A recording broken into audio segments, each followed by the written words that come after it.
Yahweh Bashem Yahushai Brakatham, Kwam Yasharala. My name is Ikwatazah Tazdak. Welcome to our YouTube channel, Stick to the Script. And today we are doing a new edition of the Lawgiver series. And today's topic is PURIM. So let's get right into it. So we're going to do some reading. We're going to bring out some edification. So Most High willing, let's get this thing through. So Feast of Purim, this is a 2-day feast that takes place on the 14th and the 15th day of the 12th month, according to the Hebrew calendar.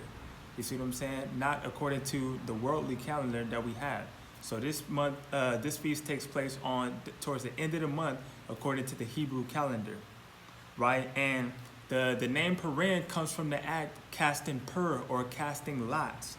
You see what I'm saying? And it was determined of the extermination of the children of Israel located in Persia under the hand of King Ahasuerus when they was in captivity.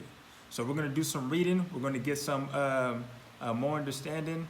So let's start off with the book Esther chapter 1, right?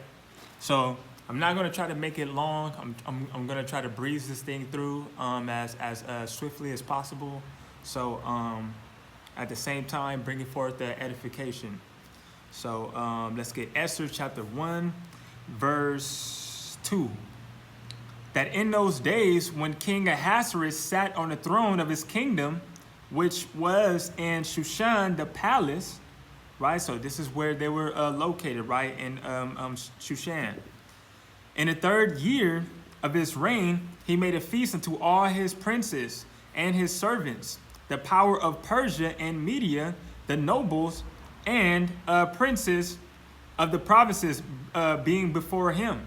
So King Ahasuerus, he made a feast unto all the men, right? All the princes and all the men in the provinces around the palace of Shushan, right? We could jump down to verse 5. And when these days were expired, the king made a feast unto all the people that were present in Shushan, the palace, both unto great and small, 7 days in the court of the garden of the king's palace. So whether the person was rich or poor, they got invited to this feast right here by the king. So we could jump all the way down to verse 9. Also Vashti, the queen. So Vashti, this is King Ahasuerus' wife. You see what I'm saying? He was the king, and we have Vashti, which is the queen. Verse 9. Also Vashti, the queen, made a feast for the women. So she saw that King Ahasuerus, her husband, made a feast to all the men. So she figured, hey, I'm going to just make a feast to all the women, right? In the royal house, which belonged to King Ahasuerus. We're going to jump down to verse 12. But the queen Vashti refused to come at the king's commandment by his chamberlains. Therefore was the king very wroth, and his anger burned him. Now, when King Ahasuerus, right, when he was in this feast, right, we had all of the princes there and all of the men there, and he was filled with wine. You know, he was married with a lot of wine and everything, and he was like, yo, I need to have my wife, I need to have my queen to come into this feast. So because she was very beautiful, right? So he wanted her to come to this feast, right? So she could show her beautiness to all of the men over there, right? So when he asked her, he invited her, hey, come to my feast. But she refused. She said no, right? So verse 12, but the queen Vashti refused to come at the king's commandment by his chamberlains. Therefore the king was very wroth, and his anger burned in him. So he was heated. You know, he was heated because she didn't hearken to the king, to her husband. Right, so we jump down to verse 14. And the next unto him was Karshina, Shathar, Admatha, Tarshish, Meres, Marsina, and Mamako, the 7 princes of Persia and Media, which saw the king's face, and which sat the first in the kingdom. So, man, 7 of the princes that the king had selected, they saw what happened. They saw how pissed off King Ahasuerus was when he got denied of being of his wife coming into the feast. You see what I'm saying? So they witnessed it. They saw it, right? So so let's jump down to, we're going to jump down to verse 19. If it please the king, let there go a royal commandment from him, and let it be written among the laws of the Persians and the Medes, that it be not altered, that Vashti come no more before the king Ahasuerus, and let the king give her royal estate unto another that is better than she. You see what I'm saying? So I'm pretty sure, what's his name? It was a certain prince. It was a certain prince that came up with this idea. I believe his name was Memucan. So he came up with this idea because prior to this, they all had a meeting. You see what I'm saying? So they all had a meeting right prior to this. And the prince Memucan, he was like, wait, hold up. You know what? Because they witnessed what the queen had did to King Ahasuerus, right? And they was having a discussion amongst each other that, wait, hold on, we got to do something about this, because if this was to go out into the public, right, and if we don't do anything about it, then women is going to take this into consideration. They're going to be inspired by the queen, right, and doing the act of, you know, disrespecting her husband, not taking heed to her husband. You see what I'm saying? So we don't want that to cause a domino effect to all the women out there. So they got to do something about this, right? So that's pretty much what happened. So we're going to jump down to chapter 2. We're going to jump to verse 5. Now in Shushan, the palace, there was a certain Jew whose name was Mordecai, the son of Iar, the son of Shimei, and the son of Kish, a Benjamite, right? So Mordecai, he is the cousin of Esther. You see what I'm saying? So Esther, we're gonna, I believe we're gonna get to it. But Esther, a little history with her, both of her parents died. You see what I'm saying? So both of her parents died. So Mordecai is older than Esther. So Mordecai decides to take on Esther, you know, and to raise her up, you know, as a relative, you know, like as a close relative. He decides to take on that responsibility of raising up Esther, right? So he would be like he would pretty much be her guardian, you know. So let's jump down to verse 8. So it came to pass, when the king's commandment and his decree was heard, and when many maidens were gathered together to Shushan the palace, to the custody of Hegai, that Esther was brought also into the king's house to the custody of Hegai, keeper of the woman. Verse 9, and the maiden pleased him, and she obtained kindness of him, and he speedily gave her her things for purification, with such things as belonged to her, and 7 maidens, which were meet to be given her out of the king's house. And he preferred her and her maids unto the best place of the house of the woman. So now, based off of that act, what Queen Vashti had done to King Ahasuerus decided to just let this woman go. You see what I'm saying? So he got rid of her. So now they went on a search. The king, he appointed 7 chamberlains to go out into, you know, different provinces to find an attractive woman. You see what I'm saying? So out of all the women out there, here come Esther. Now Esther, she's a Jew. You see what I'm saying? She's one of us. She comes from the seed line of Abraham, Isaac, and Jacob. You see what I'm saying? So out of all the women out there, they picked her. So we're gonna get more information on that. Let's go to verse 13. Esther chapter 2, verse 13.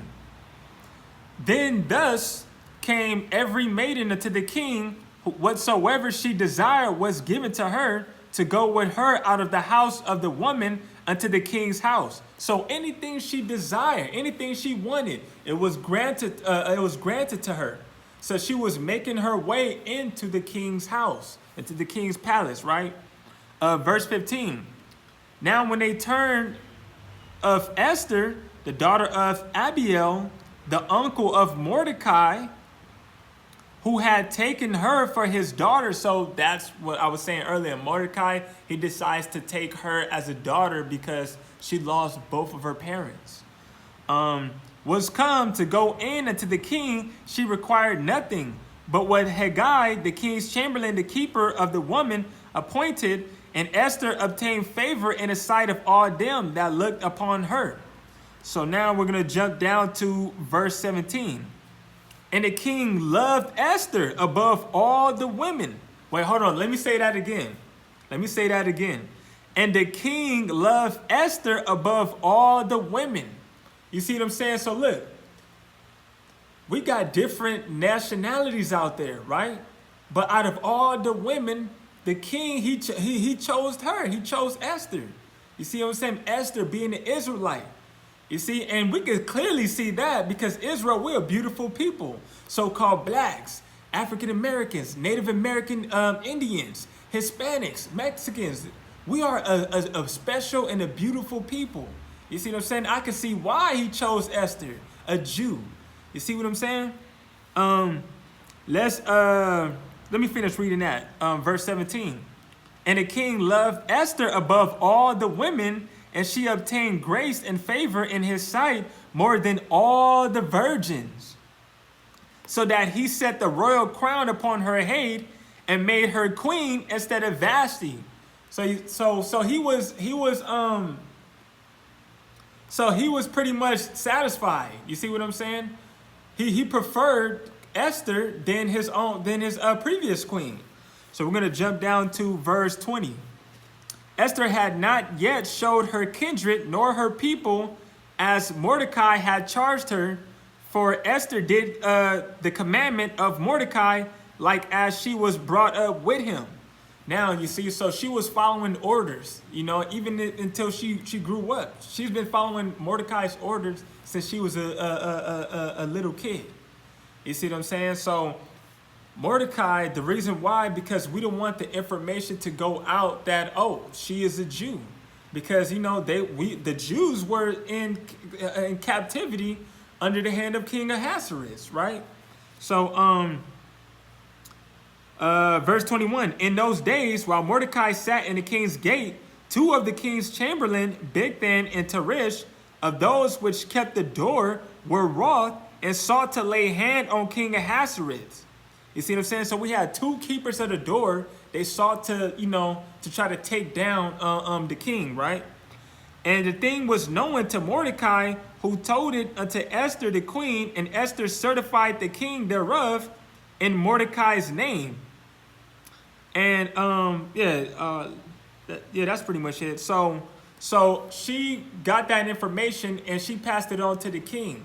She did that because she wanted Mordecai to have a good source of credibility towards him.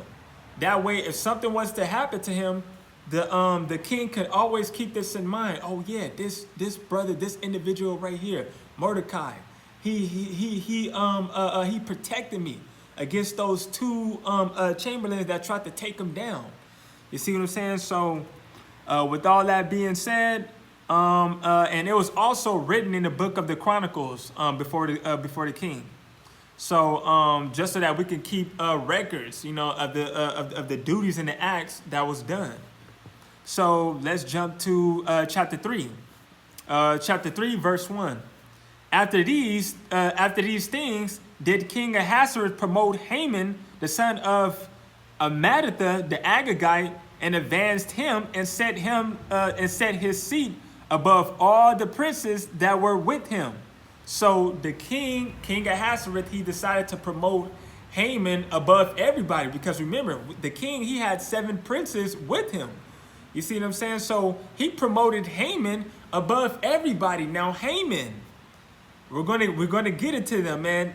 We're gonna go into it. Haman, this is a wicked individual, right? Haman, he is an Amalekite. He come from the bloodline of Edom. You see what I'm saying? And we already know the Most High, he does not like Esau and his nation. The Most High, he does not like that. Right? So we're gonna read into it. This gets really interesting. We're gonna read into it. So verse 2. And the king and all the king's servants that were in the king's gate bowed and reverenced Haman, for the king had so commanded concerning him. But Mordecai bowed not, nor did him reverence. You see what I'm saying? So Mordecai, I'm telling you, this is a righteous individual who remained faithful to the Most High laws, statutes, and commandments. As the scriptures say in the book of Exodus, we are not to bow down to anybody. I don't care who it is. I don't care if it's a celebrity. I don't care if it's a president. We are not to bow down to nobody except to the Most High God and his son, Hamashiach Yahawashi. Those are the ones we are to bow down to, right? Let's get a precept on that. We're going to get the book of Exodus, chapter 20 and verse 5. Yeah, the Most High, he does not, because that Most High, he's a jealous God. So he does not want us to bow down to anybody. The book of Exodus, chapter 20, verse 5. Thou shalt not bow down thyself to them, nor serve them. For I, the Lord thy God, am a jealous God, visiting the iniquity of the fathers upon the children unto the third and fourth generation of them that hate me. See, this is a law. You see what I'm saying? In the book of Exodus, we are not to bow down nor serve nobody, nor worship them. You see what I'm saying? I don't care who it is. That's going into idolatry right there. And the Most High, he hates that. And he will judge you. He will judge those who commit those acts. Right? So we're going to go back into the book of Esther. But Mordecai bowed, Esther chapter 3, verse 2. But Mordecai bowed not, nor did him reverence. So let's jump down to verse 4. Now it came to pass, when they spake daily unto him, and he hearkened not unto them, that they told Haman to see whether Mordecai his manners would stand, for he had told them that he was a Jew. So Haman, he hates the Jews. So it was brought to Haman's attention that, hey, Mordecai is a Jew. You see what I'm saying? Verse 5. And when Haman saw that Mordecai bowed not, nor did him reverence, then was Haman full of wrath. So he was heated. He was angry. He was like, look, everybody else has bowed down to me, but who is this guy right here? Who is he for him not to bow down to me? So he was pissed off at Mordecai. Verse 6. And he thought scorn to lay hands on Mordecai alone, for they had showed him to the people of Mordecai. Wherefore Haman sought to destroy all the Jews that were throughout the whole kingdom of Ahasuerus, even the people of Mordecai. So he wanted to lay hands on Mordecai. He wanted to just kill him. And on top of that, he wanted to kill all the Jews. You see what I'm saying? And see, this is where it gets interesting, because the Most High, what did the Most High say? Touch not my anointed ones. Offend not my little ones. You see what I'm saying? So the Most High, he does not like what's going on right here. Haman, he wants to kill Mordecai. And on top of that, he wants to kill all the remnant of the Jews. Right? So let's jump down to verse 8. And Haman said unto the king Ahasuerus, there is a certain people scattered abroad and dispersed among the people in all the provinces of thy kingdom. And their laws are diverse from all the people. Neither keep they the king's laws. Therefore, it is not for the king's profit to suffer them. So here we go, Haman right here. This guy snitched on us, man. We got a dang snitch, wicked individual right here. He went and told the king, oh, we got a certain type of people that don't follow our type of laws. Their laws are diverse from us. You see what I'm saying? So we got to do something about this, right? So let's go to verse 9. If it please the king, let it be written that they may be destroyed, and I will pay 10,000 talents of silver to the hand of those that had the charge of the business to bring it into the king's treasuries. You see what I'm saying? So Haman, He brought forth a commandment. He wanted Mordecai and all the Jews to be destroyed. He even put out an offering out there. He put out 10,000 talents of silver. You see what I'm saying? A reward. Whoever killed Mordecai and all the Jews, they will get this reward. Right? So let's jump down to verse 13.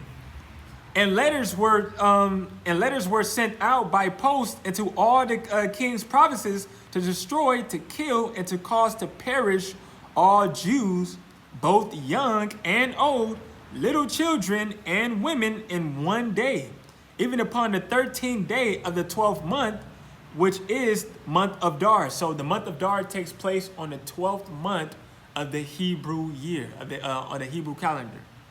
And to take the spoil of them for a prey, right? So, so it was a decree that went forth by Haman to destroy all the Jews and Mordecai. So we're going to jump to chapter 4, verse 3. And in every province, whithersoever the king's commandment and his decree came, there was great mourning among the Jews, and fasting, and weeping, and wailing, and many lay in sackcloth and ashes. So now, when the Jews came across this information that it was a decree sent out by Haman to destroy all the Jews, now they went into mourning. They were crying. They were in sorrow, and they were fasting. You see what I'm saying? They were weeping and wailing, and they were fasting. The most important part, fasting. You see what I'm saying? Anytime we're in a bad situation, whether it's something personal or dealing with a multitude of a nation, when something bad happens, first thing we got to do, we got to pray to the Most High. We got to fast. You see what I'm saying? Because our lives is dependent on this. Our lives is on the line.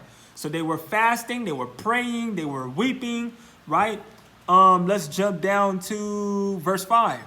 Then called Esther for Hatak, one of the king's chamberlains, whom he had appointed to attend upon her, and gave him a commandment to Mordecai to know what it was and why it was. So if we read down, they were going back and forth. So we had so if you read down this chapter, you had Mordecai, he was mourning too. So yeah, Mordecai, he started to rent off his sackcloth. He started to take off his clothes. He was walking amongst the palace of King Ahasuerus, and he was just going back and forth with one of the king's chamberlain. His name was Hatak. So Esther was sending Hatak to talk with Mordecai. Mordecai was responding to her by the king's chamberlain, and they were just going back and forth. They was trying to figure this thing out because a decree was sent out against them to kill them. So we read down to verse 16. Go gather together all the Jews that are present in Shushan. So this is Esther giving this order to Mordecai, right? So she was saying, go gather together all the Jews that are present in Shushan, and fast ye for me, neither eat nor drink 3 days, night or day. So that's a true fast right there. When you afflict your soul, no water, no food, no nothing.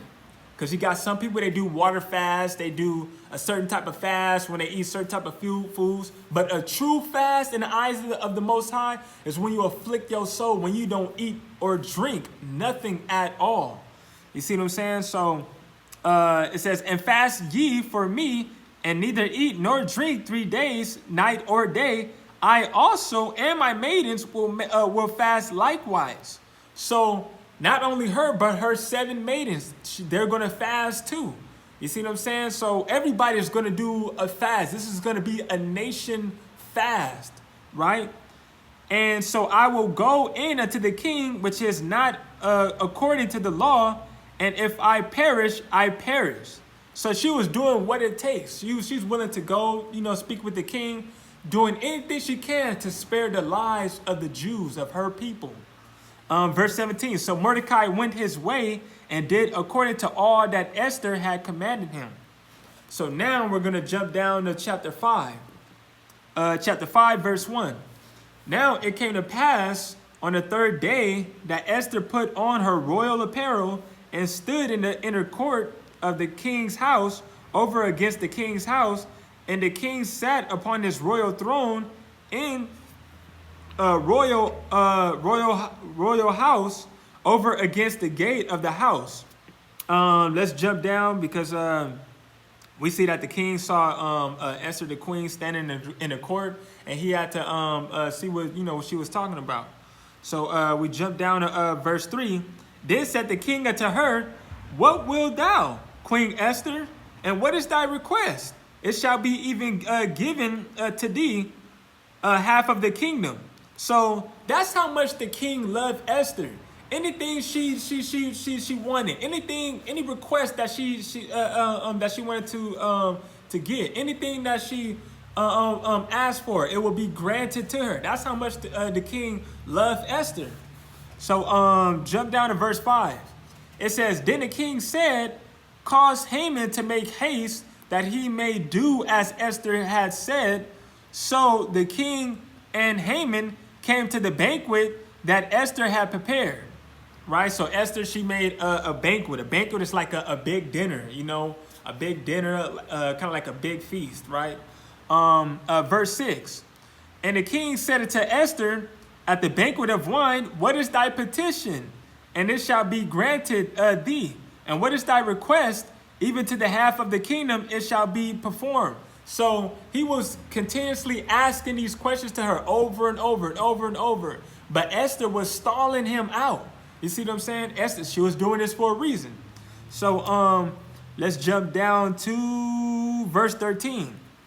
"Yet all this availeth me nothing, as long as I see Mordecai the Jew sitting at the king's gate." You see what I'm saying? So this is Haman speaking. Haman, right? He's thinking about, he's thinking he's going to be in good terms and condition. He's with the king. He saw that Esther made a banquet for them and all of that. So he's thinking everything was going to be good and all of that, right? Verse 14.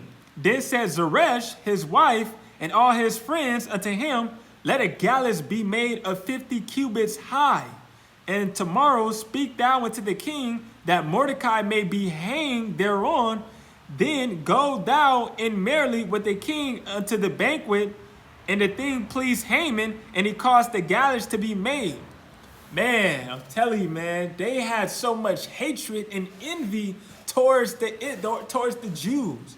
You see what I'm saying? So Haman, he was so fed up with Mordecai, he could not stand him. So he knew that the banquet was on the following day. So he was like, you know what? I got to get this man killed, man. I can't just continue on my days looking at this dude, man. I got to kill this dude right here. So then he met up with his wife. His wife is Zeresh. So she was saying, "Let a gallows be made 50 cubits high." Now, a cubit is 1.5 feet. You see what I'm saying? So that's pretty high. So if you do some math, 50 cubits high, that would be about like 75 feet, right? So a gallows is like one of those things that, like, I believe it like chops your head off or something like that. Or like it hangs you up or something, and then, it's like a death penalty. You see, something you do not want to play with. So this is what they were suggesting to happen to Mordecai. So we're going to jump to chapter 6. Let's do chapter 6, verse 1. On that night could the king not the king sleep, and he commanded to bring the book of the book of records of the chronicles, and they were read before the king. And it was found written that Mordecai had told of Bigthana and Teresh, two of the king's chamberlains, the keepers of the door, who sought to lay hand on the king Ahasuerus. Now, this is what I was talking about earlier, right? So this was the deed, a good deed that Mordecai did, and he didn't receive any credibility. So he mentioned this to Esther, and Esther brought this up to the king, and then this was written in the book of the Chronicles, right? So let's read verse 3.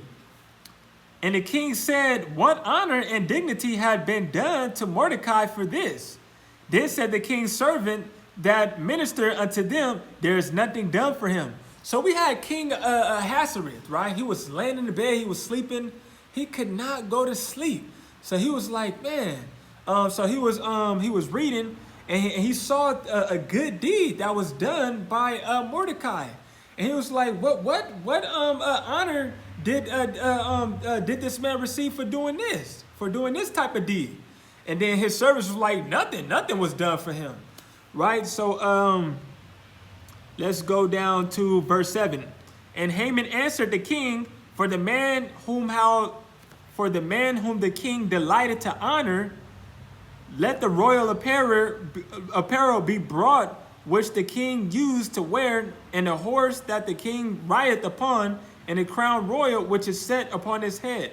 So now they're trying to reward this man, for doing a good deed to the king, saving the king's life.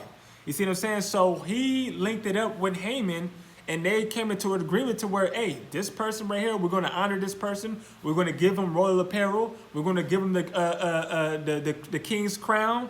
We're going to give him a horse that the king rides upon. We're going to let him ride upon that and everything. So they're trying to do their best to honor this king, right? So later on, if you read through this chapter, right, Haman, he went to bring all of these things to the person that honored the king, and it come to find out it was Mordecai. So he saw that it was Mordecai. He was shocked. He was like, what the heck? Like, so then he put a Mordecai on the horse, and he walked the horse back. And this dude, he ran home, and he started crying and everything. He was like, wait, I cannot believe this. The man that I hate, the man that I want to kill, the man that I want to put to death, this person is the one being honored. So he was very frustrated about this, right?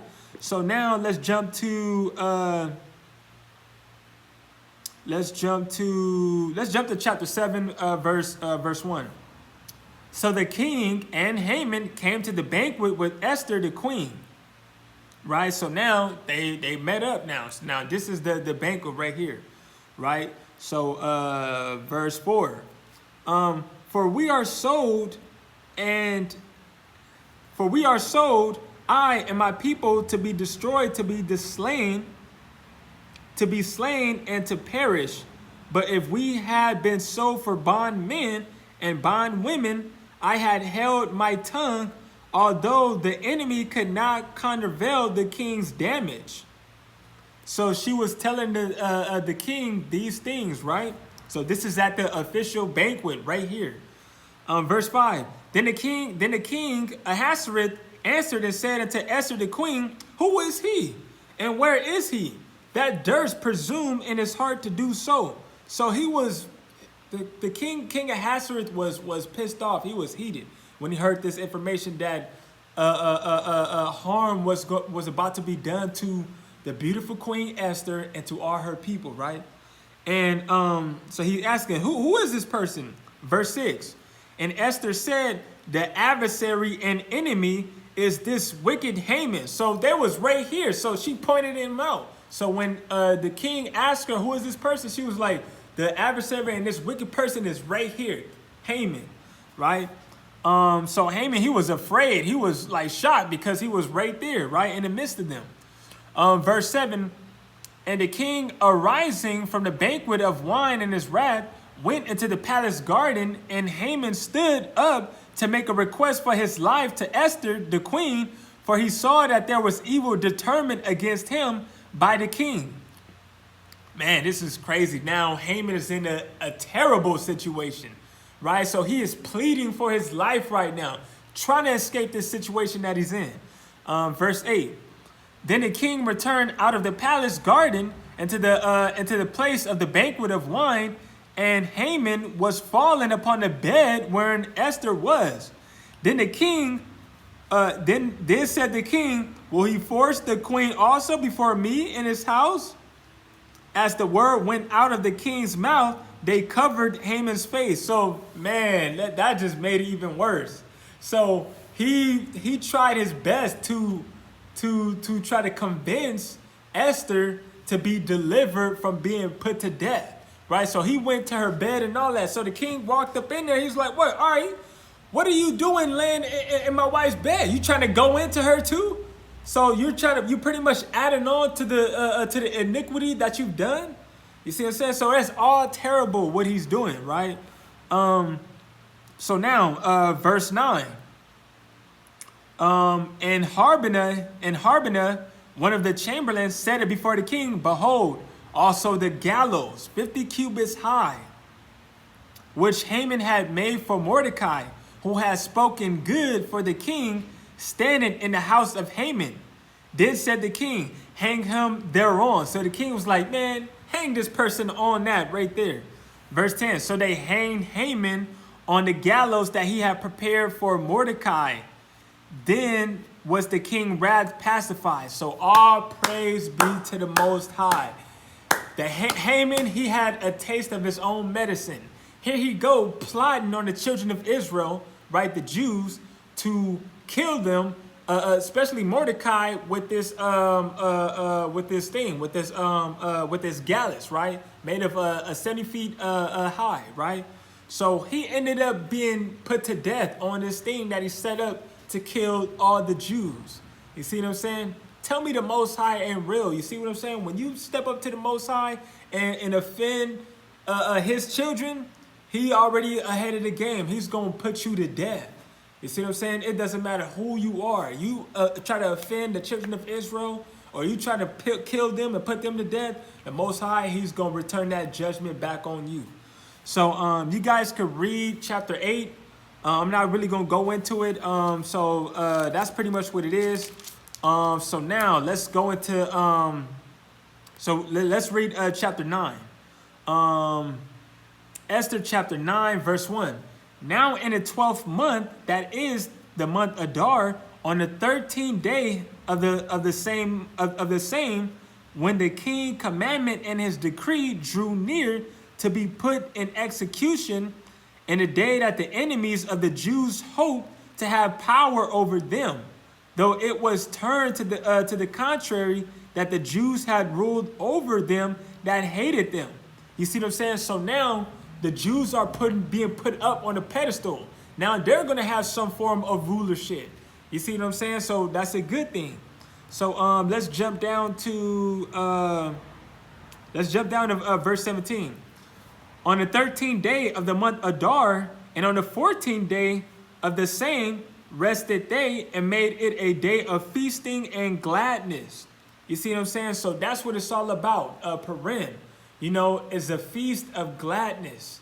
You see what I'm saying? And so they were feasting. They were dedicating. They had good songs and everything because they got delivered from the hands of their enemies, right? So let's see what actually took place upon this feast. What actually went on. Verse 19. Therefore the Jews of the villages that dwelt in the unwalled towns made the 14th day of the month Adar a day of gladness and feasting, and a good day of sending portions one to another.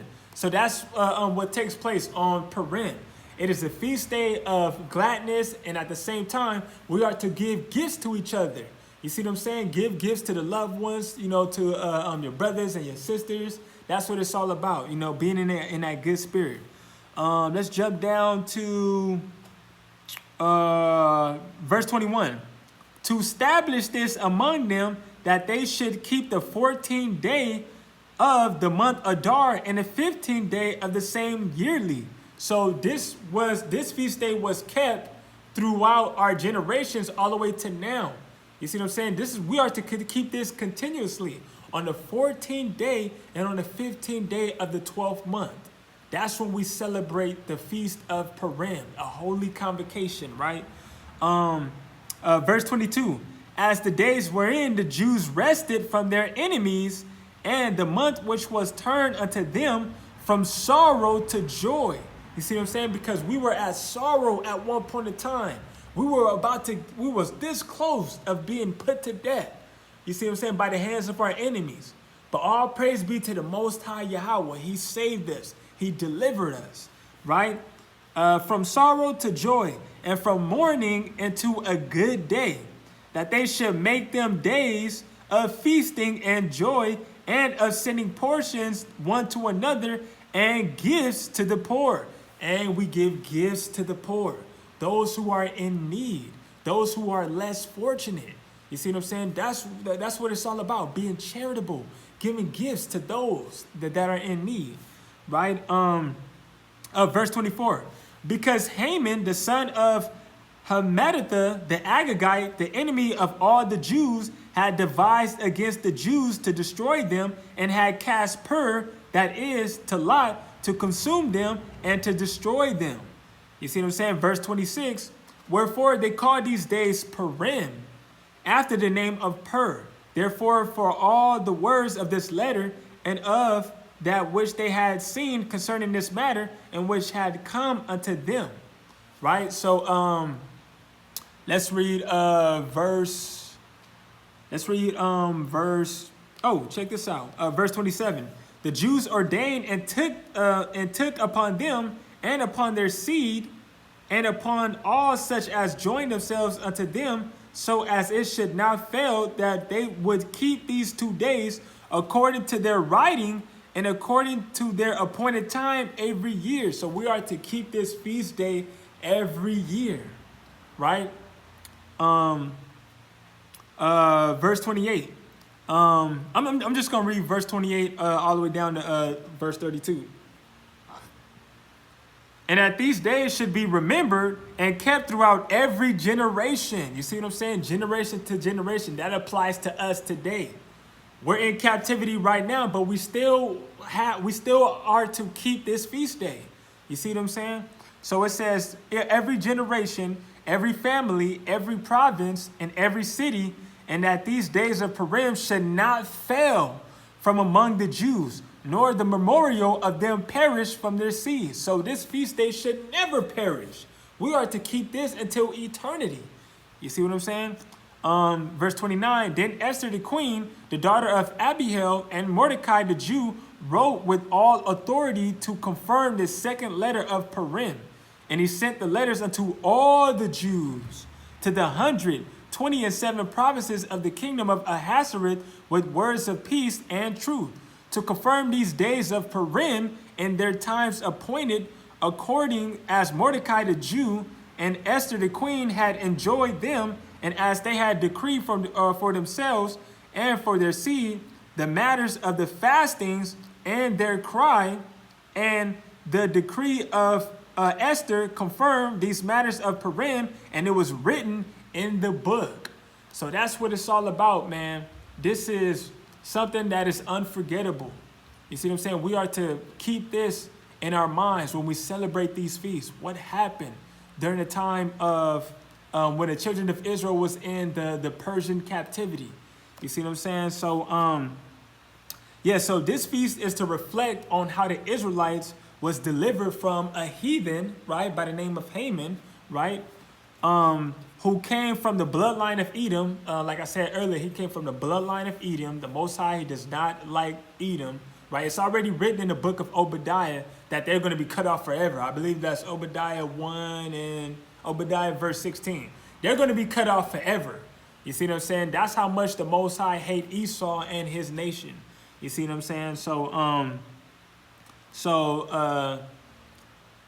Mordecai and Esther were, they were really faithful to the Most High. You see what I'm saying? They trusted the Most High.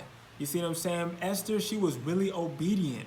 You see what I'm saying? As a young kid, right, she was obedient to not only to Mordecai, but she was obedient to the Most High. You see what I'm saying? She was a very humble sister. She showed forth humility, right?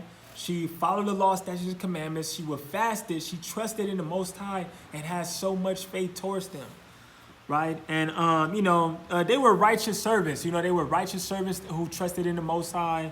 And, it also says, cons. Yeah, so we pretty much read everything. You guys could get more understanding reading from, just read the whole chapter. Just read the whole chapter, because that's how I'm telling you, this book is so interesting, man. You guys should just read the whole chapter. That way you guys can get the full understanding of it. So with all that being said, Mordecai, Esther, with their integrity, with their courage, and with their trust in the Most High, you see what I'm saying? As Israelites, as Israelites today, we are to observe this feast as a remembrance on how we were delivered from the hands of our enemies. You see what I'm saying? So we are to keep this feast of Purim with gladness and with joy. So with all that being said, my name is Ikwatazatazadag. I hope you guys got edified. Please like, share, subscribe, and comment your thoughts below on this video. And I look forward to seeing you guys soon. Shalom.